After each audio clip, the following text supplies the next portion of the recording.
On today's episode of Locked On Rangers, I'm crossing over with Lindsey Crosby, host of Locked On MLB Prospects. We're talking about everything MLB Draft, everything you need to know about the Rangers picking third overall in this draft and who the next stud prospect is going to be for this Texas Rangers team. Let's get into it.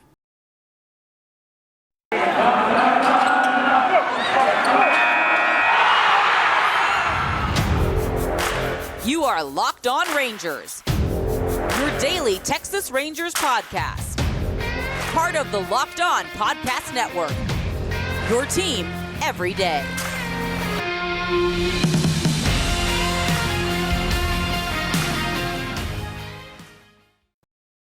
You are locked onto the Texas Rangers and locked onto MLB Prospects. I'm Bryce Patrick, host of the Locked On Rangers podcast. Joining me today is Lindsey Crosby, host of Locked On MLB Prospects. Lindsey, how are you doing today? I am doing well. I am also almost to the point of exhaustion because the MLB Draft is on Sunday, and I have been just insanely busy getting the big board ready, getting ready for our big live show on Sunday night, and really excited for this time of year. Busiest time of the year for us, and I love it. Yeah, it is going to be great. I have barely at all touched on the draft because I keep forgetting about it. Last year, when the Rangers were so terrible, I'm like, yes, we got this number 2 overall pick. They're going to suck. We're going to get some stud. It's going to be so hopeful. This year, when the Rangers have not been absolutely bottoming out, I kind of forget they have a number 3 overall pick. Also, while they had a higher pick in a year when they had fewer losses, even though it was a season where they felt like they're competitive for half of it with that weird 60-game season. But, they lose 102 games. First time they've lost 102 games since being in Texas, until the second year in Texas. But anyway, before we get into all of that, today's episode is brought to you by Blue Nile. Make your moment sparkle with jewelry from BlueNile.com. And Locked On Rangers listeners get $50 off purchases of $500 or more. This podcast exclusive includes engagement. Use code LOCKEDON at checkout. I should specify. They also, all Locked On listeners can get it. If you listen to Locked On MLB Prospects, you can get that code as well. But we're talking about this draft. This is a very loaded at the top with high school talent. There's a lot of position players. The Rangers aren't going to mess around, hopefully, unless something crazy happens. They're not going to draft a pitcher, which, as much as I love Jack Leiter, I was a little annoyed at the time the Rangers drafted him because there's no such thing as a pitching prospect. But tell me about the top of this class. The Rangers are picking third. It seems like there's a consensus big 3. Is that kind of what you're feeling as well? That is the case, yes. And so if it doesn't go well, your front office has a built-in excuse. Well, we took the third guy of the 3. We didn't have a choice. But yeah, so it's outfielder Druw Jones, son of Andrew Jones. Shortstop Jackson Holliday, son of Matt Holliday. That's a theme in this draft. A lot of kids of MLB players. And then outfielder Elijah Green. All 3 of these guys are considered to be the consensus top tier of talent. There is a top 7 if you expand out a little bit. You add in second baseman Temarr Johnson. He's a second baseman, but he's considered to have the best prep hit tool of not only this draft, but possibly in the last decade. Shortstop Brooks Lee out of Cal Poly, Kevin Parada, the catcher out of Georgia Tech, and then third baseman Cam Collier, who is listed as a junior college player, but he reclassified. He's only 17, and yet he's been a year in college already and a year in the Cape. And so rather impressive, and he's in that top 7 group as well. But no, you're probably going to end up with the leftover guy of the 3 between Jones, Holliday, and Green. And either way, I don't necessarily know if you can go wrong with any one of those 3 guys. Yeah, and Elijah Green, his dad may not have been a professional baseball player, but he was, I believe, a Pro Bowl tight end for Pittsburgh Steelers. Eric Green, yeah. So yeah, a lot of sons. I mean, the Rangers literally just did that. Son of I don't know if you heard this guy Jack Leiter. His dad Al. I don't know if you know this, but his dad Al pitched in the big leagues for a long time. People don't know that. It's the thing that they just never talk about. It's like in that Super Bowl, they never mentioned that Jerome Bettis was from Detroit. They just didn't talk about it in that Super Bowl. I mean, in Texas, the running joke is if you watch college football is that Colt McCoy and Jackson Shipley are roommates or whatever. That was the thing they mentioned literally every single time. But let's get into this big 3. Who do you think is the best out of this big 3, and who do you think the Orioles, who are picking number 1, think is the best of this big 3? So there's a little bit of a difference between who I think is the best and who I necessarily think they're going to pick. And part of that is because the Orioles for so long have done that thing where they have gotten a college player at a discount with that first pick and saved money to go out and get 2 or 3 prep talents later. And the number one player, consensus to everybody you talk to, is Druw Jones, the outfielder from Wesleyan, Georgia. And, son of Andrew Jones. And he looks a lot like his dad. I mean, he's taller, he's leaner than his dad was, but he has those same, those smooth, long strides through the outfield.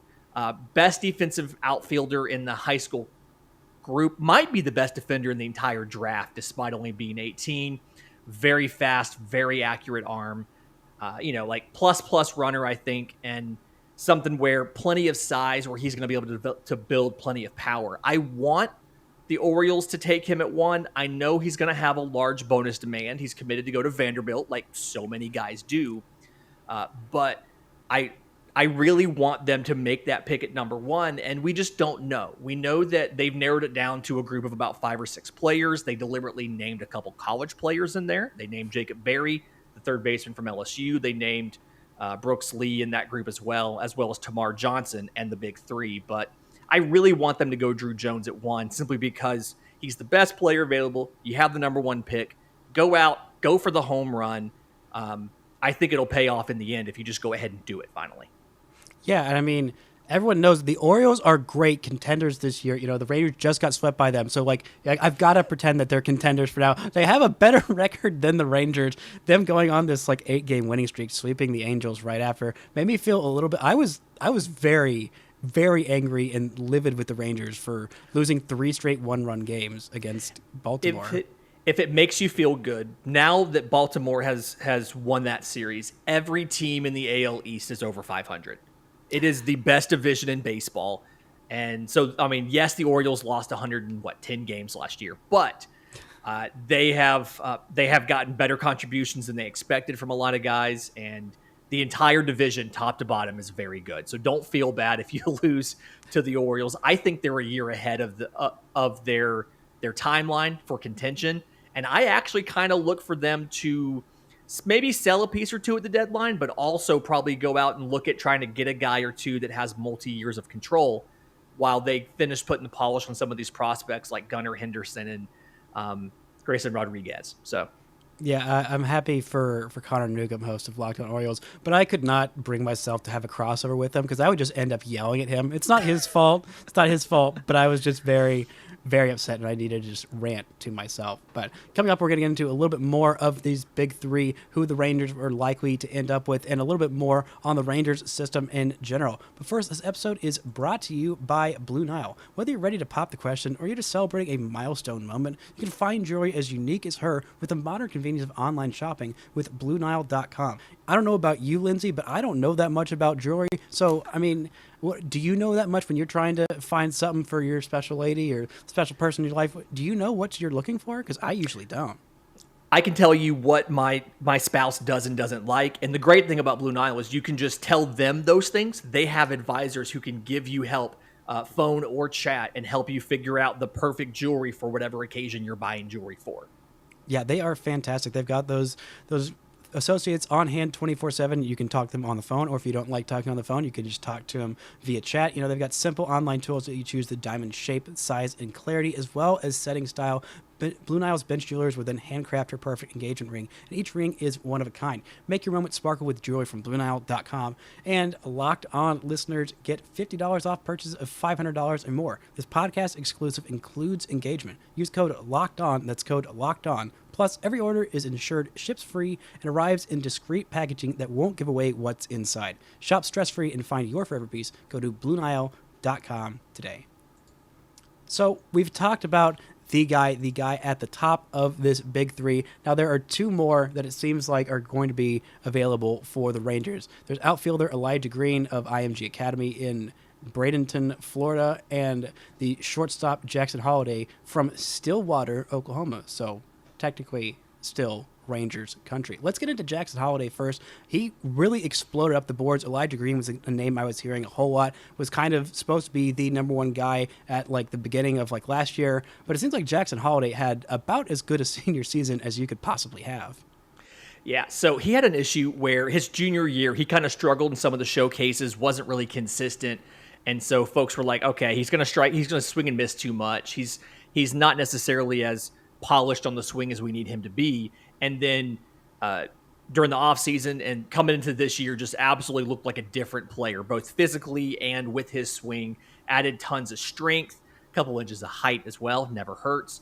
And so really kind of now looks like a plus hitter with a lot of opposite field and gap power. And so still has some projectable room. He's only 6'1", 180. Looks like he can still add a little bit there. And I think part of it's helped by there's not a ton of true shortstops in this class, either prep or college. Just not as many as we usually get. And I think part of that is the influence of losing that 2020 and some guys losing some time there. But he's got a good hit tool. He's got the ability to add in quite a bit of power, and then he's just got a cannon. I mean, his arm is fantastic. So add the arm strength, the speed, being a true shortstop. It looks like he should be able to stick there as well.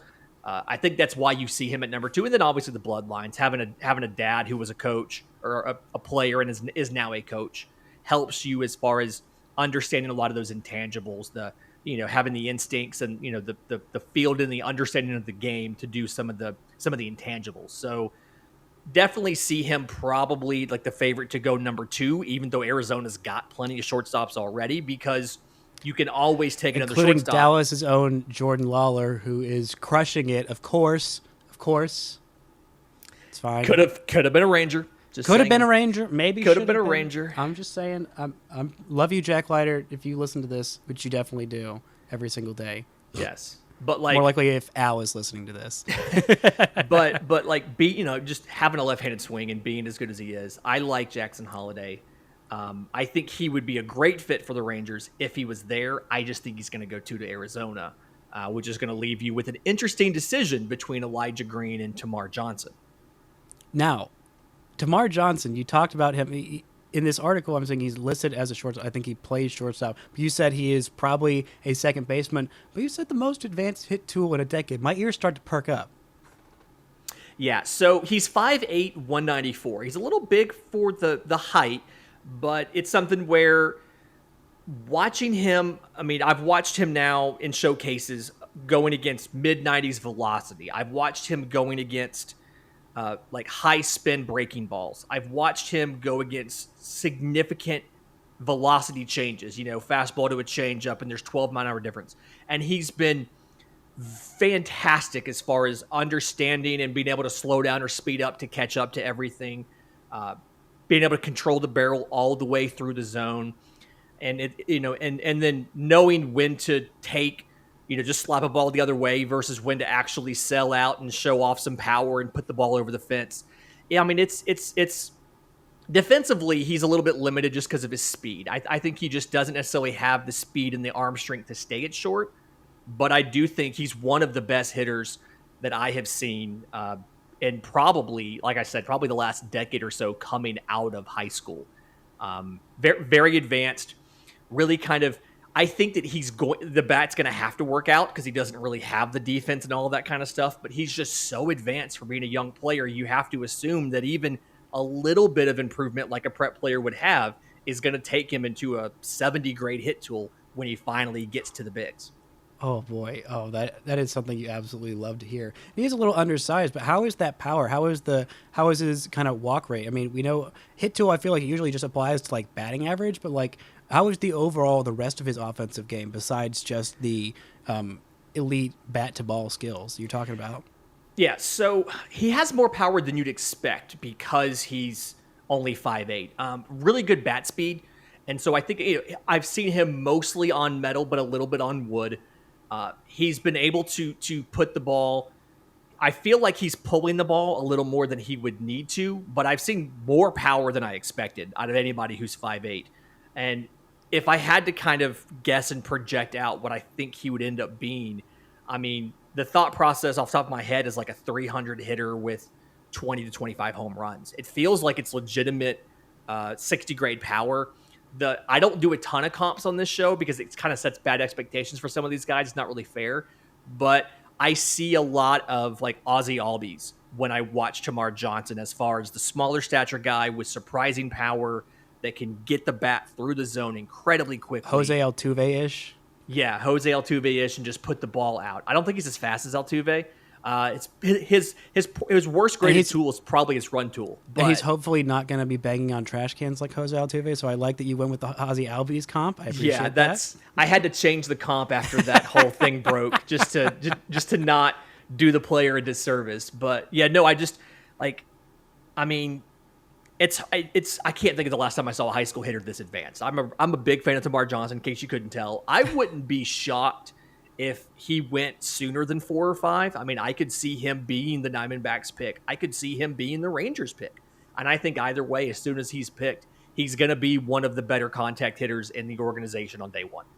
Yeah, that is definitely encouraging stuff. But Elijah Green was the guy who was top of the boards last year. What was it that made him fall this year? And what are some of those things that made him top of the board last year? What are the kind of highs and lows, if you will, of this guy? So the big thing with Elijah Green, 6'3", 214, I think if in a different world, in a different metaverse, he's probably playing football right now. He's probably a tight end. But yeah, 6'3", 214, incredible strength, incredible power.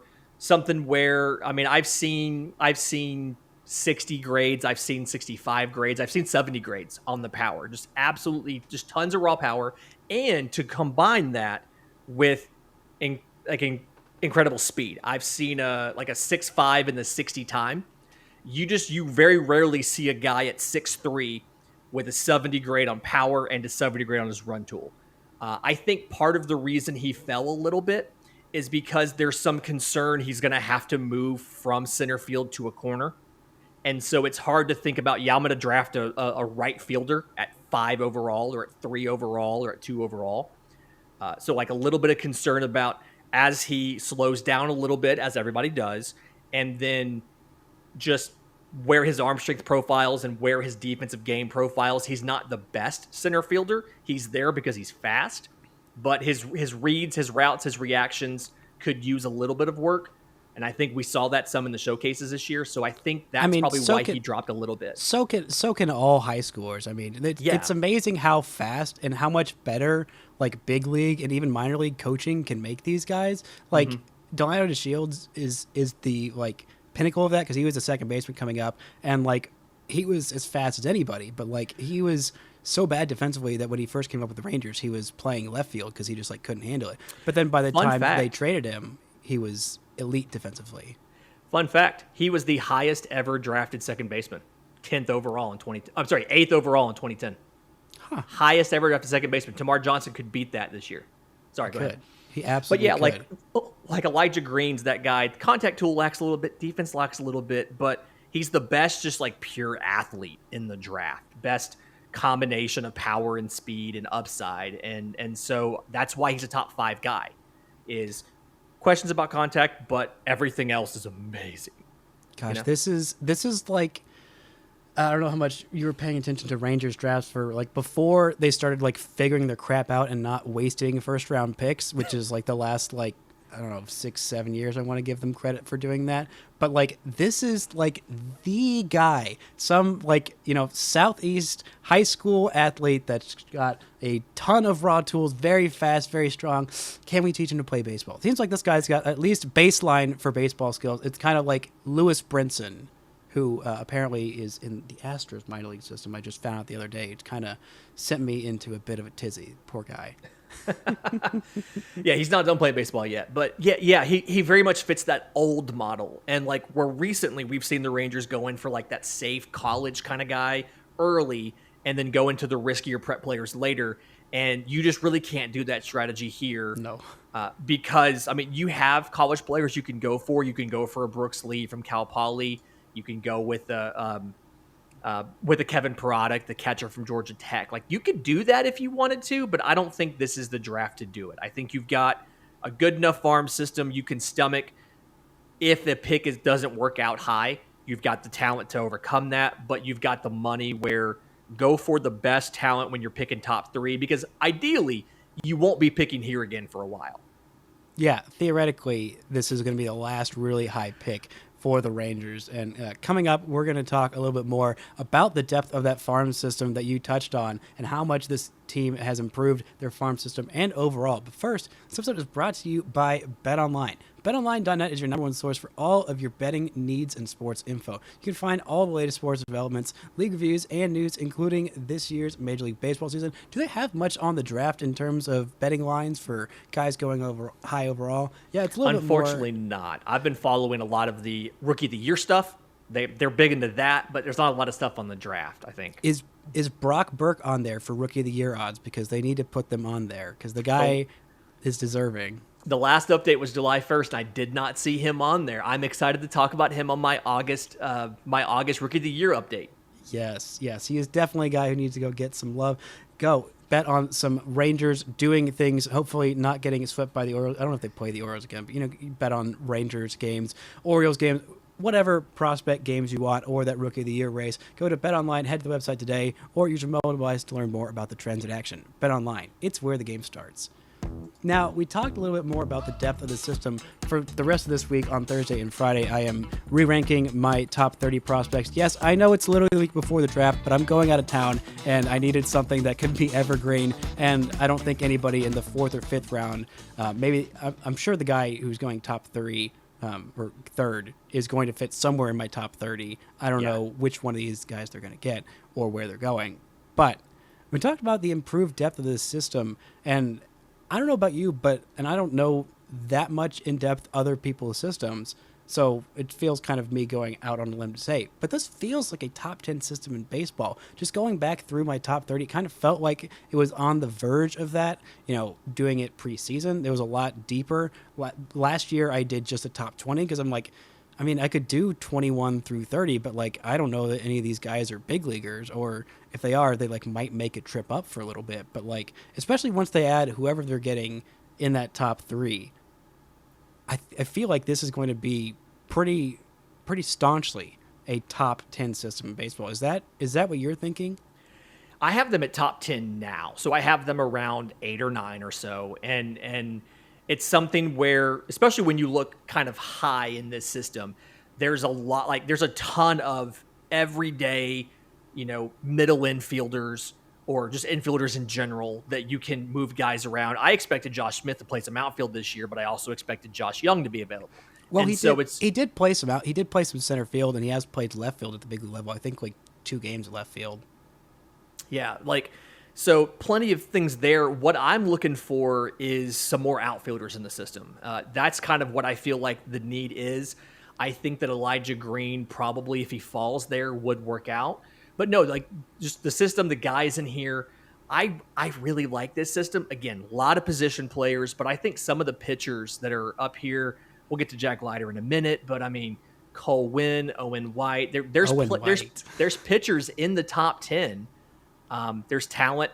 Luis Angel Acuna, I think, is underrated a bit. He, being in middle infield and getting, you'd think with that last name, he wouldn't be underrated, but he still is, I feel like, by a lot of people. I've seen Baseball America having him 10, 11 or so, I have him, I'm not going to spoil it, but I have him higher up in my system than some other people do. But I think he outclassed his brother in terms of signing bonus. I don't know, his brother got a really small signing bonus, and he got I think $700K, but I'm not exactly sure. The name helped.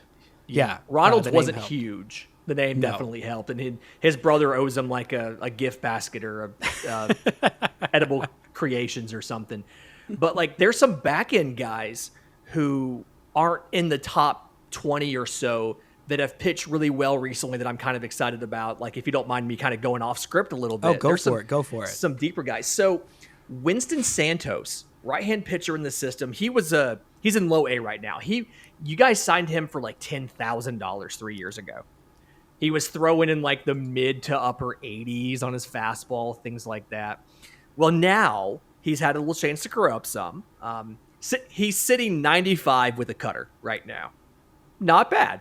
Has a pretty good changeup. Working on the third pitch, working on the breaking pitch, but he's pitched 14 games in low A. 66 innings. He's got 64 strikeouts to 18 walks.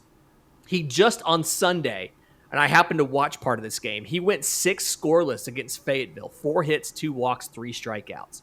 And it's something where he's got a good changeup. He's got a really great velocity on a cutter. and he throws strikes. Just figure out whatever that third pitch is going to be, and you've got a back of the rotation starter. Winston Santos is not a guy that, like, if you have 5 of him in your rotation, you will not win the World Series. But you've got to have 1 or 2 of him in your rotation to make the World Series. He's that guy that you need to get through the summer and, and get to the playoffs. You need guys like him that can just throw strikes, eat innings. This is the kind of guy the Rangers basically don't have a 4 and 5 at this point. They're kind of surviving with Glenn Otto, and Spencer Howard just had his best start with the Rangers. Granted, it was against Oakland, but he did at least go through 5 innings for the first time at the big leagues. It counts for me, okay? It counts for me after how rough it's been, especially since Dane Dunning went on the IL this week. It was like, okay, really? We finally got to the point we're not throwing a bullpen game every 5th day. Like, can we not? Anyway. Sorry to completely interrupt your tangent on these lower guys, but I do want to pick your brain on some of the upper guys, specifically the 2 guys in the Joey Gallo trade, which I do want to shoehorn Joey Gallo in because that's what I do. But the 2 main guys in the Gallo trade, Ezequiel Duran and Josh Smith, guys who I didn't know much about coming in, but have really, really impressed me, especially with what they did at the big league level. I mean, Duran had an OPS over 900. He was just hitting doubles every freaking day, and then came up at the big league level and, did not look overmatched and performed well in big moments. And Josh Smith is holding his own as the leadoff hitter in this lineup and has a 375 on base and just hasn't looked overmatched. What are your thoughts on those guys long term? What kind of roles do you see those guys playing? So Josh Smith feels a little out of place to me at third base. I feel like just kind of the profile he has as far as not a ton of power. He's got 1 home run. It's a little league home run. And that was fun to watch, by the way. It's very fun. Yeah, but like 317 slugging, not something you think about from a shortstop. From a third baseman, which where he's playing right now. But I like the fact that he's walked as much as he's struck out at the big league level. And on both of those, 12 walks to 12 strikeouts in 21 games. So, and this is all as of Tuesday night. So, like, his at-bats look good. He doesn't look overmatched. He looks comfortable out there defensively. I like what I see. Again, power's not amazing. His max exit velo is a little bit lower, but he's a guy, like, you absolutely need a couple guys like him. He reminds me, a little bit less power, but he reminds me of a guy like a Charlie Culberson. He's useful on your team to have. You can't say less power than Charlie Culberson this year. He has more home runs than Culberson this year. I'm thinking about the Atlanta Charlie Culberson. I'm sorry. You're thinking about Dansby Swanson? Yeah, that's the same guy. They look exactly the same. I'm pretty sure that Dansby Swanson's rise this year was directly correlated with just like sucking the power from Charlie Culberson. Whatever was remaining there, he grows stronger. He Highlandered it. That's what happened. That's exactly what it is. Dansby Swanson Highlandered Charlie Culberson. But like, you're right. I forgot about the power this year, but I'm thinking about past ones. But no, like that same profile of a guy that contacts there. On base percentage is pretty good. He can play 3, 4, 5 positions on the field. Incredibly useful guy to have. And then from what I've heard about him, great in the clubhouse, great in the dugout. A good guy to have like him. Mm-hmm. Ezequiel Duran, I was a little frustrated at his on base. I think it was like 281, and I just felt like he didn't take any walks. I think he had maybe 2 in 16 games. No, he had 2 in 16 games. He did not walk at all. Was fundamentally opposed to walking, but tons of power potential. I think he kind of profiles more as a third baseman than Smith does, but he can play center field as well. And like, it wasn't. Honestly, I mean, he's got just as much power as Joey Gallo has. I think he has better contact ability than Joey Gallo at this point in time. Whoa. Joey Gallo has... With this season in New York. Okay. By the way, speaking of Joey, there has been reports that the Yankees are looking to trade him. Of course, even though with the Rangers absolutely just thieving them. I mean, the Rangers got thieved themselves in giving up Matt Carpenter, who has like a 1,800 OPS or whatever in like 12 games. And Jose Trevino steals the last All-Star catcher spot from his buddy Jonah Heim. The 2 guys who were the worst catching tandem in all of baseball last year, are the second and third best catchers in the American League this year. What kind of a return would it be for Joey Gallo? I've been spitballing with people. No one really knows what kind of return they would get, what they would even ask for at this point. They're just like, you know what? Let's just give him away. It's something where they pretty much just want to offload him. If they can replace that roster spot with somebody who can actually contribute, I think they'd be happy. So, I mean, it's not going to take much. If it was a pure prospect, it's probably going to be somebody in the 20s. But I think what the Yankees are going to want to do is I think the Yankees are going to want some sort of big league piece back. They'll just about give him away for some other outfielder that at least has some potential to turn it around. Think about the trade last year the Braves made they traded Pablo Sandoval for Eddie Rosario. And it was Rosario wasn't working out where he was. Pablo Sandoval's magic had worn off in Atlanta. They swapped him, and it turns out he just needed a change of scenery. The Yankees kind of think that Joey Gallo just needs a change of scenery. Why not change him right back to Texas, where he's hit pretty well, and he has plenty of power in Globe Life Field. And I honestly think the return would not have to be that bad. What, like a Brad Miller? I like Brad Miller. I do too. I've always liked Brad Miller. I do too. He hasn't performed quite as well. He had a really great first, month of the season, and then just hasn't quite hit to that level. He hasn't played nearly as consistently either. But he's a guy who I still really like. Bat. Yeah, and I mean, he's be hitting in Yankee Stadium. He plays 18 different positions. He doesn't play any of them well, but he still plays them. I mean, it's not like the Yankees have a great outfield right now. I mean, they're, for some stupid reason, putting Judge in center field over Joey, which he is not a better defender than Joey. But, I'm just scared that he's going to get sent to the Padres, and AJ Preller will have all of his 2016 Rangers prospects all up at the big league level. I mean, he's got freaking Profar, he's got Mazzara there, he's got Alfaro. He's got more friends there than he has back with the Rangers, and it will literally, I'm saying with all honesty, it will literally kill me to see Joey, all of those guys there. It already does, seeing those guys there. I am happy for them. But seeing what should have been a thriving Texas Rangers team, should have been, Jorge Alfaro behind the catcher, have Joey out there in right field, DH, Nomar Mazzara, Profar in shortstop, and everything's hunky-dory and nothing goes terribly wrong like it has the last 7 years in Texas. And then he would stay. Then he would stay there and thrive, and then they would get to sign him when the shift is up, and everyone who yells about Joey Gallo having a low batting average will be made to shut the heck up forever. By the way, I went and looked at his numbers. His walk rate and his, I want to say his barrel rate are the top 2% of baseball. Okay. Top 2%. So I don't know what's happening. The baseball gods are fickle. It's I don't know. I'm blaming the shift. I'm blaming the evil and malice in Yankees fans' hearts. We're all rubbing off on him and ruining his childhood dream of going back. But now that he's seeing that the grass isn't so green in the Yankees side, he can come back home and, like Martin Perez, be the best version of himself and carry the Rangers off into the sunset. But this is some great talk. I think I want to give you your final pick of who do you think is available for the Rangers at that third pick, and who do you think they go with?